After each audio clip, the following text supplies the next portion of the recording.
ఈ పరిశుద్ధ ఆత్మదేవునికి వందనాలు. అదేవిధంగా పిల్లరా, పరలోక దేవుని స్వరమించిన మీ అందరికీ మా హృదయపూర్వక వందనాలు. ప్రభు మనల్ని ప్రేమించి ప్రతిరోజు వాక్యం ద్వారా దేవుడు మనతో మాట్లాడుతున్నాడు. అందుబట్టి దేవా దేవుడికి వందనాలు.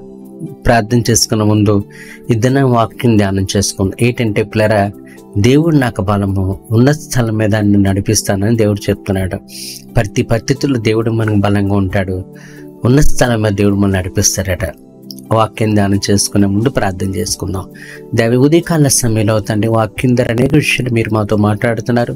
అందుబట్టి నీకు వందనాలు. ఈ దినం కూడా వాక్యం ద్వారా మాతో మాట్లాడి మమ్మల్ని దీవించి ఆశ్రయించి మమ్మల్ని బలపరచమని ఏ నామమున వేడుకొచ్చున్నాం తండ్రి, ఆమేన్.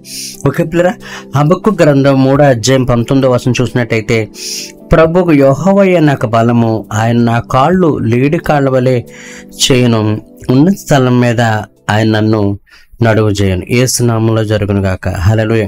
కనుక ఏమంటాడు, ప్రభువు యెహోవాయే నాకు బలం. దేవుడే అతనికి బలం అంట. ఆయన కాళ్ళను లేడి కాళ్ళ వల్ల చేస్తాడట. ఉన్న స్థలం మీద ఆ భక్తుడిని దేవుడు నడువు చేస్తాడట పిల్లరా. కనుక దేవుడు మనకు బలంగా ఉన్నప్పుడు మన కాళ్ళను లేడి కాళ్ళ వల్ల చేస్తాడు. ఒక ఉన్నతమైన స్థితిలో దేవుడు మనల్ని పెడతాడు పిల్లరా. అయితే భక్తుడు ఈ మాటలు ఏ సందర్భంలో చెప్తున్నాడో ఒకసారి ఆలోచన చేద్దాం.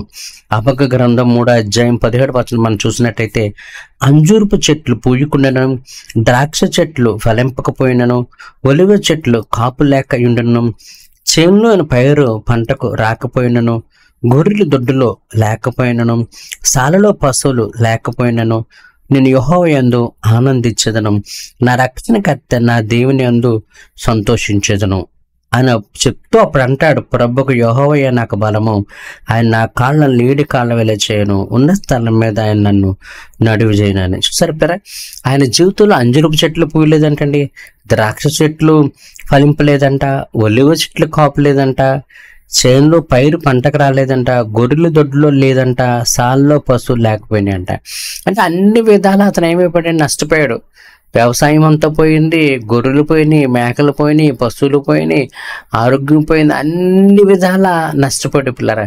అన్ని విధాల మనం గనక ఉన్న ఆస్తి అంతా పోయి, ఉన్న ఆరోగ్యం అంతా పోయి, ఉన్న మేడమిద్దులు ఇవన్నీ పోతే మన జీవితాల్లో ఏ విధంగా ఉంటాం పిల్లరా?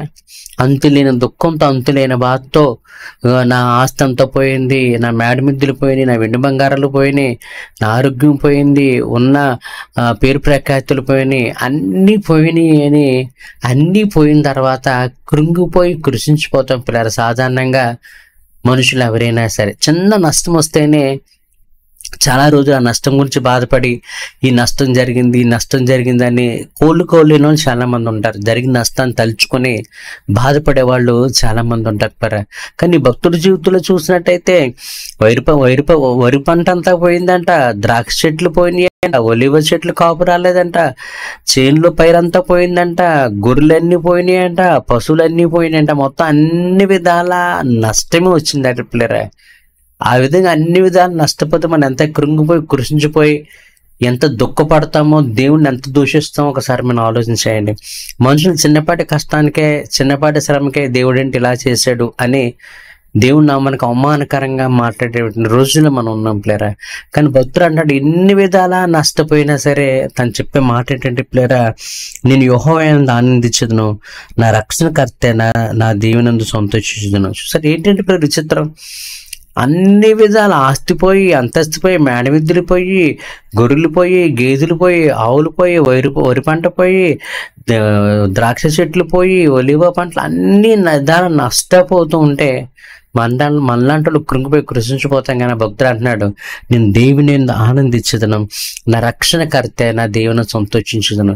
ఎందుకు అన్నీ పోతే కృంగిపోయి కృషించిపోయి బాధపడి మనలాంటి వాళ్ళు దేవుణ్ణి దూషించే వారిగా మనం ఉంటుంటే, కానీ భక్తుడు అంటాడు, అన్ని గొర్రెలు పోయినా, సార్ల పశువులు పోయినా, నా ఆస్తి అంతస్తులు పోయినా, మేడమిద్దులు పోయినా, వెండి బంగారాలు పోయినా, అన్ని కోల్పోయినా నేను మాత్రం దేవుని సంతోషిస్తాను, నా రక్షణకర్త నేను ఆనందిస్తాను అంటున్నాడు అంటున్నాడు. ఏసునామం దొరుకును గాక.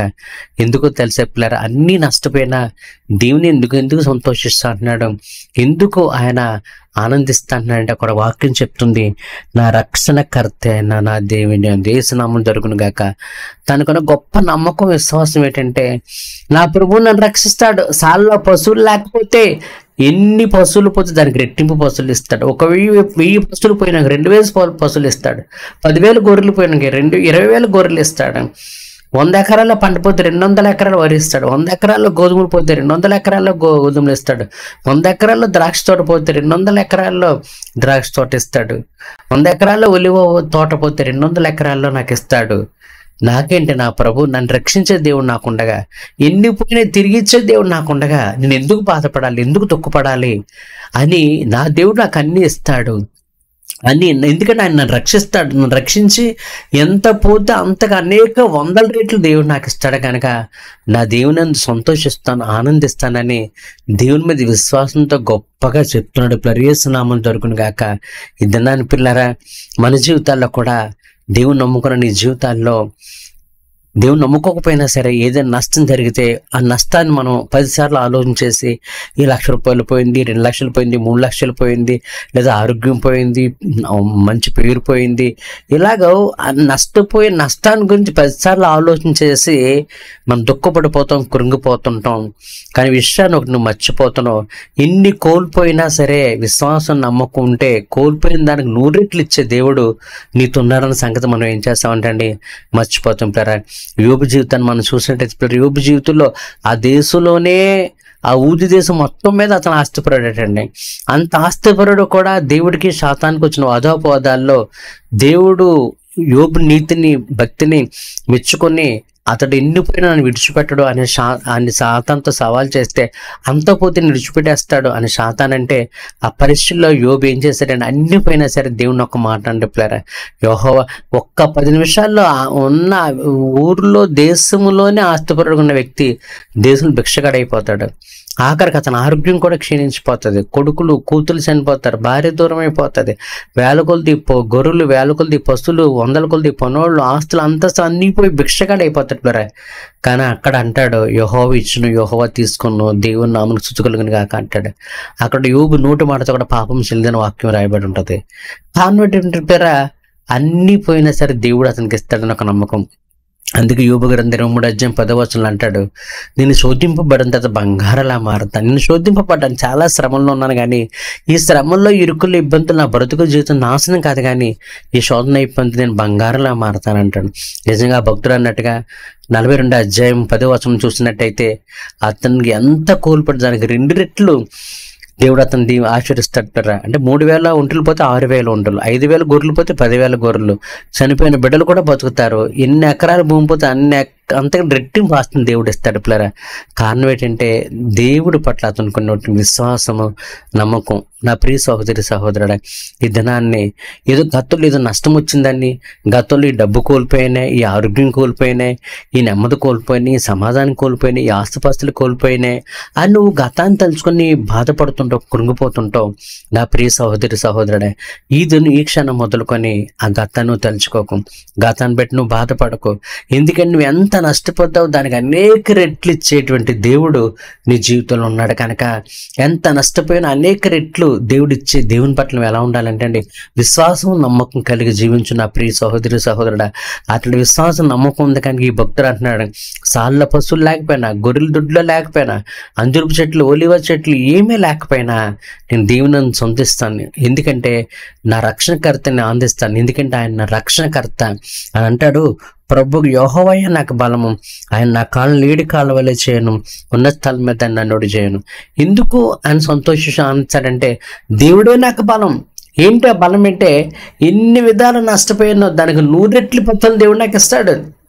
దానికి నేనేం భయపడిన పిల్లరా, నేనేం భయపడిన, నేను చాలా సంతోషంగా ఆనందం. పోయిన వాటి గురించి నేను దుఃఖపడిన కానీ ఇచ్చే దేవుడి వైపు చూసి నేను సంతోషించి ఆనందిస్తాను. ఏసునామం దేవుడు నాకు బలము, ఆయన నా కాళ్ళ లేడి కాళ్ళ వెళ్ళే చేస్తాడు, నన్ను ఒక ఉన్నత స్థలం మీద నిలువ పెడతాడు. ఏసునామం దొరుకును గాక. చూసారు ఎంత నష్టపోయినా, నష్ట నష్టపోయిన బాధపడలేదు, కానీ దేవుడు నాకు ఇస్తాడు, నా కాళ్ళ లేడి కరవలే చేస్తాడు, నాకు ఉన్నతమైన స్థలం మీద నిలువ పెడతాడు, ఆయన నా రక్షణకర్త, ఆయన నేను సంతోషించి ఆనందిస్తానని సృష్టికర్త దేవుని పట్ల విశ్వాసంతో ఆ భక్తుడు మాట్లాడుతున్నాడు. ప్లరా, ఈ ధనాన్ని నువ్వు ఏ విధంగా నష్టపోయానని ఆ నష్టాన్ని చూసి కృంగిపోతున్నావా?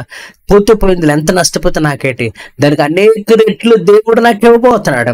నా ప్రభువు నా సృష్టికర్తన ప్రభు ఎన్ని రెట్లు కోల్పోయానో అంతకు 100 రెట్లు దేవుడు నాకు ఇవ్వబోతున్నాడు. కానీ నేను దేవుని సంతోషిస్తూ ఆయన నాకు బలము, ఆయనే నాకు బలం. ఆ బలమైన దేవుడు నన్ను బలపరుస్తున్నాడు, నన్ను దీవిస్తున్నాడు, నన్ను ఆశీర్వదిస్తున్నాడు, నన్ను ఒక ఉన్నతమైన స్థితిలోకి నడిపించబోతున్నాడని విశ్వాసంతో నమ్మకంతో నువ్వు మాట్లాడుతున్నావా? పిల్లరా, యోబు అన్ని కోల్పోయాడు, అయినా సరే దేవుని ఒక్క మాట అనలేదు. పైగా అంటాడు, నేను శోధింపబడిన బంగారంలా మారతాను.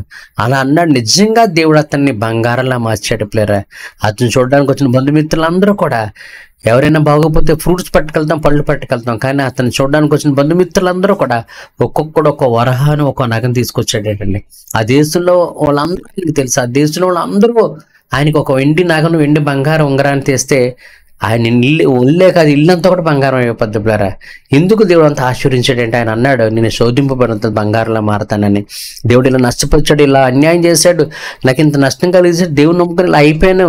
ఆయన కృంగిపోలేదు, దేవుని దూషించలేదు, దేవుడి నామానికి అవమానకరంగా మాట్లాడలేదు, కానీ దేవుని గణపరిచాడు. ఏ విధంగా అంటే నేను శోధింపబడ్డాను, కానీ దేవుడు నన్ను బంగారంలా చేస్తానని గణపరిచాడు, కానీ నిజంగా ఆయన్ని బంగారంలా చేశాడు.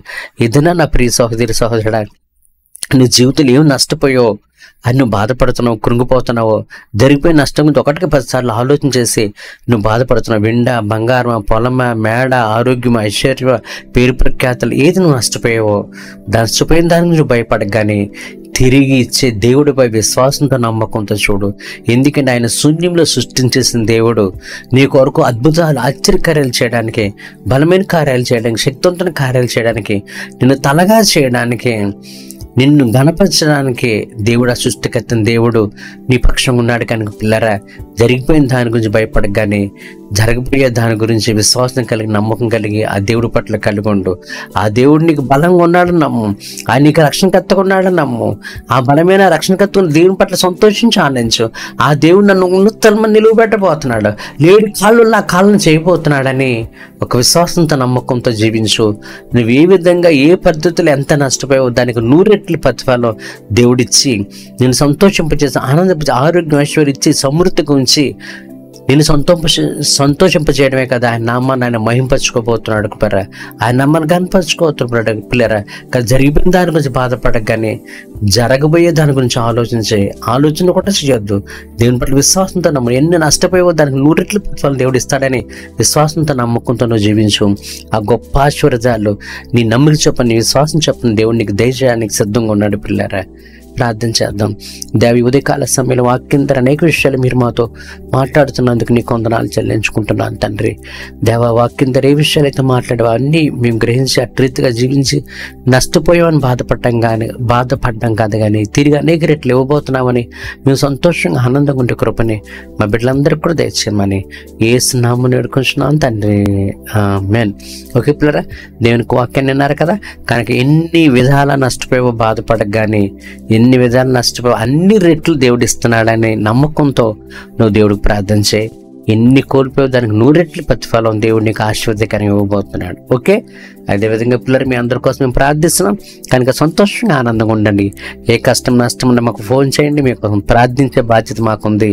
దేవుడు మా ప్రార్థన ఆలకించి మిమ్మల్ని సంపూర్ణంగా రక్షించి మీ కష్టాలు, ఇరుకులు, ఇబ్బందులు, అవమానాలు, హేళనలు, విక్రమ నిందలు అన్నీ తీసివేసి మిమ్మల్ని ఆనందం చేయడానికి ఆ తండ్రి దేవుడు సిద్ధంగా ఉన్నాడు. ఓకే, మీ అందరికీ మా హృదయపూర్వక వందనాలు.